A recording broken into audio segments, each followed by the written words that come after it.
Inilah kebakaran.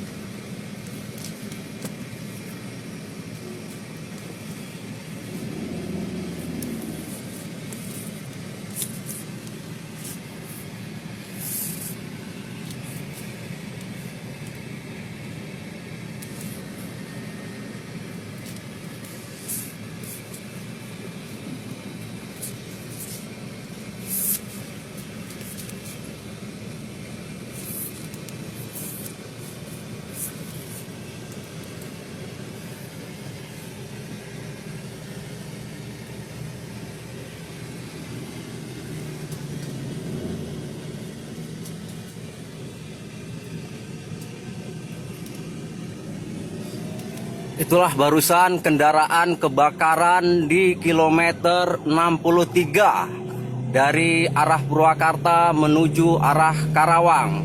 Demikianlah laporan selesai.